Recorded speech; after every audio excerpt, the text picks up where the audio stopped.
Hello ସାଙ୍ଗମାନେ, ଜୟ ଜଗନ୍ନାଥ। ତ ଆଜିର ଭିଡ଼ିଓରେ ଦେଖନ୍ତୁ କି ଯାହାକି ବହୁତ ହି ହେଲ୍ପଫୁଲ୍। ଯେମିତିକି ଆମର ଯାହାକି ପୁରୁଣା ବ୍ଲାଉଜ୍ ଗୁଡ଼ିକ ଯେତେବେଳେ ବି ରହିଯାଇଥାଏ, ତ ଆମେ ତାକୁ ବ୍ୟବହାର ନ କରିଥାଉ, ତ ଆମକୁ ସୁନ୍ଦର ଡିଜାଇନଟେ ବନେଇ ପାରିବା। ଆମେ ନ କାଟିକି ବି ଆମେ ଦେଖନ୍ତୁ କି ଏମିତି କ'ଣ କରିବା ନା, ତ ଫାର୍ଷ୍ଟରେ ରହିଛି। ତ ଏମିତି ବ୍ଲାଉଜକୁ ଆମେ ଯେତେବେଳେ ବି ଦେଖିବା କି ସଫା କରିଥାଉ, ଆମେ ୱାସିଂ ମେସିନରେ ଯେତେବେଳେ ବି ତାକୁ ସବୁଗୁଡ଼ିକ କପଡ଼ା ସହିତ ଆମେ ପକେଇ ଦେଇଥାଉ, ବ୍ଲାଉଜରେ ଯେତେବେଳେ ବି ତାର ହୁକ୍ ଗୁଡ଼ିକ ଲାଗିଥାଏ, ତ ସେଗୁଡ଼ିକ ଏମିତି ଅନ୍ୟ କପଡ଼ା ସହିତ ଲାଗିକି ରହିଯାଏ। ଯାହା ଫଳରେ କି ବହୁତ ସାରା ଏମିତି କି ନଷ୍ଟ ବି ହେଇଯାଏ, ତାର ହୁକ୍ ଗୁଡ଼ିକ ବି ଛିଣ୍ଡିଯାଏ। ତାକୁ ଆମକୁ ଟାଣିଦେଲେ ଏମିତିକି ଆମେ ଛିଣ୍ଡି ବି ଯାଇଥାଏ।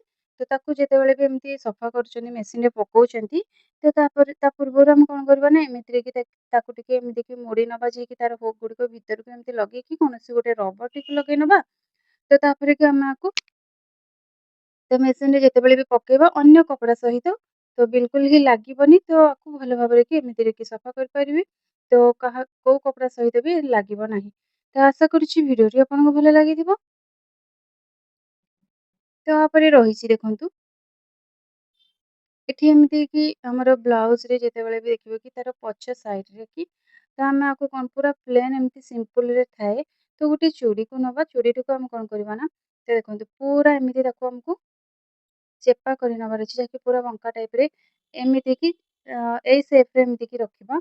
ପୁରା ଦେଖନ୍ତୁ, ତ ଏମିତିରେ ତାକୁ କରିସାରିଲା ପରେ କି, ତ ଆକୁ ଆମକୁ କ'ଣ କରିବାକୁ ହବ କି, ଦେଖନ୍ତୁ ଏମିତିରେ କି ମଝିରେ ରଖିବା। ମଝିରେ ରଖି ସାରିଲା ପରେ କି ତାକୁ ଆମକୁ ପଛ ସାଇଡ଼ରେ ଏମିତି ରଖିନବା। ତାପରେ କି କୌଣସି ଗୋଟେ ରବରଟିକୁ ଲଗେଇ ନବା। ଯଦି ଆପଣଙ୍କର ବ୍ଲାଉଜଟି ଲୁଜ୍ ରହୁଥିବ, ତାହେଲେ କି ଏମିତିରେ କି ପୁରାପୁରି ଫିଟ୍ ହେଇକି ରହିବ ଆଉ ଭଲ ଲାଗିବ। ତ ଯଦି କି ଟାଇଟ୍ ହଉଥିବ, ତାହେଲେ କି କ'ଣ ହବ ନା, ସେଗୁଡ଼ିକ ଆଉ ହବ ନାହିଁ ଠିକ୍‌ସେ। ଯଦି କି ପୁରାପୁରି ଲୁଜ୍ ରହୁଛି, ତାହେଲେ କି ଆପଣ ଏଇ ଟାଇପ୍‌ରେ ଗୋଟେ ଡିଜାଇନଟେ ବନେଇ ପାରିବେ, ଯାହାକି ପିନ୍ଧି ସାରିଲା ପରେ ତ ଦେଖିବାକୁ ତ ବହୁତ ହି ବଢ଼ିଆ ଲାଗିବ, ଆଉ ପୁରା ଅଲଗା ଡିଜାଇନରେ ଲାଗିବ, ଯାହାକି ଆମକୁ କାଟିବାକୁ ବି ପଡ଼ିବନି। ତ ଦେଖନ୍ତୁ ଇଏ ପୁରାପୁରି ବହୁତ ହି ବଢ଼ିଆ ସେ ଏମିତି ଦେଖନ୍ତୁ। ତ ଆପଣ ଜାଣିପାରୁଥିବେ ଯେ ପଛ ସାଇଡ଼ରେ ଏଇ ଟାଇପ୍‌ରେ ହିଁ ରହିବ, ଆଉ ଦେଖିବାକୁ ଭଲ ଲାଗିବ। ଆଉ ପିନ୍ଧିଲା ପରେ ତ ଆକୁ ଆହୁରି ଭଲ ଲାଗିବ।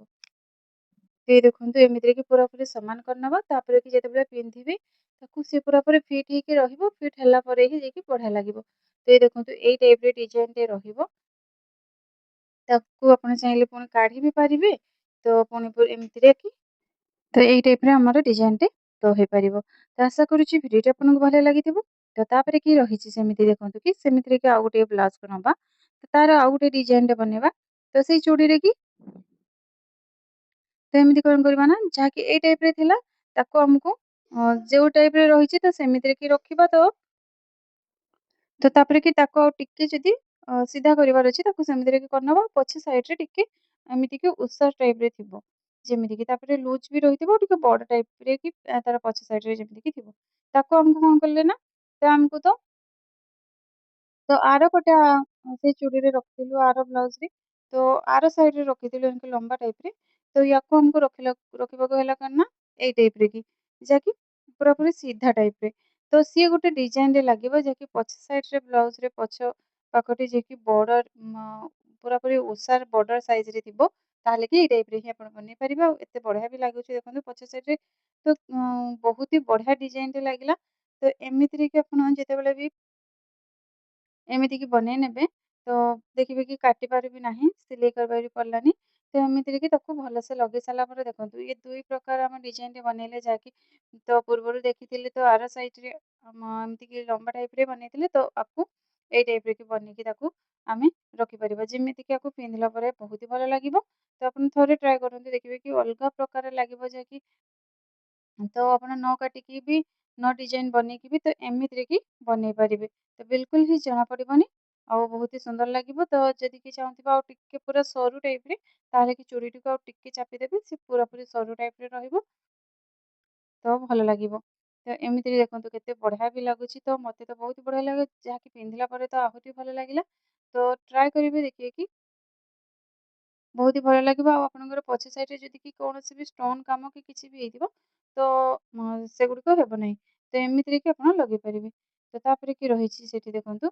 ତ ଆଉ ଗୋଟିଏ ସେମିତିରେ କି ବ୍ଲାଉଜକୁ ଆମେ କ'ଣ କରୁଛୁ ନା, ତ ଯେତେବେଳେ କି ବ୍ଲାଉଜ ଗୁଡ଼ିକ ଆମର ତ ଟିକେ ଢିଲା ରହିଥାଏ। ତାହେଲେ କି ଆମେ ଯେତେବେଳେ ବି ଆମକୁ ସେଠି ସେ ବ୍ଲାଉଜଟିକୁ ପିନ୍ଧିବାର ଥାଏ, ତ ତାକୁ ଟାଇମ୍ ବି ନଥାଏ ଆମ ପାଖରେ ସିଲେଇ କରିବା ପାଇଁ, ତ ସାଙ୍ଗେ ସାଙ୍ଗରେ ଆମକୁ ପିନ୍ଧିବାର ଥାଏ, ତ ସିଲେଇ ବି କରି ହେଇନଥାଏ। ତ ଏମିତିକି ତାକୁ ଟାଇଟ୍ କରିବାକୁ ହେଲେ କଣ ହବ ନା, ତ ଢିଲା ରହିଲେ ଭଲ ଲାଗିନଥାଏ। ତ ଆମକୁ କଣ କରିବାକୁ ହବ, ତ ଦେଖନ୍ତୁ ଆକୁ ଭଲ ଭାବରେ ଆମେ ତ ଯେତିକି ବି ଢିଲା ରହୁଛି, ତ ସେତିକି ମାପ ଆମେ ତାକୁ ନେଇଯିବା। ତ ତାପରେ କି ଆମେ କଣ କରିବା, ପୁରା ଛୋଟ ପିନ୍‌ଟିଏ ନବା। ପୁରା ଛୋଟ ସାଇଜ୍ ଏମିତି ଗୋଟେ ପିନ୍‌କୁ ନବା। ତ ତାପରେ ଆମେ ଯାଇକି ପୁରାପୁରି ତଳ ପାଖରେ, ଯାଇକି ଆମର ହୁକ୍‌ଟି ଆମେ ଲଗଉଛେ ପୁରା ତଳ ସାଇଜ୍‌ରେ। ତ ସେଇଠିକି ଆମେ ଯେତିକି ଢିଲା ରହୁଛି କି ସେତିକି ମାପରେ ହୁକ୍‌ଟି ଯୋଉ ହୁକ୍ ଘରଟି ଆମର ଯୋଉଠି ଲାଗିଛି ତାଠୁ ଆଉ ଟିକେ ଛାଡ଼ିକି ତାକୁ ସେଇଥିରେ କି ଲଗେଇ ନେବେ। ଲଗେଇ ସାରିଲା ପରେ ଆମେ କଣ କରିବା ନା ହୁକ୍‌ଟିକୁ ଲଗେଇବା। ତ ଆକୁ ପିନ୍ଧିଲା ପରେ ବି ଆପଣ ଜାଣିପାରିବେ। ତ ପୁରା ଟାଇଟ୍ ହେଇକି ରହିବ। ତ ଜମା ବି ଢିଲା ଜଣାପଡ଼ିବ ନାହିଁ। ଆଉ ଆପଣ ଏମର୍ଜେନ୍ସି ଟାଇମ୍‌ରେ ଏଇ ଟିପ୍ସଟି ଟ୍ରାଏ କରିପାରିବେ। ତ ଆଶା କରୁଛି ଭିଡିଓଟି ଆପଣଙ୍କୁ ଭଲ ଲାଗିଥିବ। ଯଦି ଭଲ ଲାଗିଥିବ ତାହେଲେ ଲାଇକ୍ କରିଦେବେ। ଆପଣମାନେ ଯଦି ମୋ ଚ୍ୟାନେଲରେ ନୂଆ ଥିବେ ତାହେଲେ ଚ୍ୟାନେଲକୁ ସବସ୍କ୍ରାଇବ୍ କରିଦେବେ। ରହିଲି। ଜୟ ଜଗନ୍ନାଥ। ପୁଣି ଦେଖା ହବା ଆଉ ଗୋଟେ ଭିଡିଓରେ।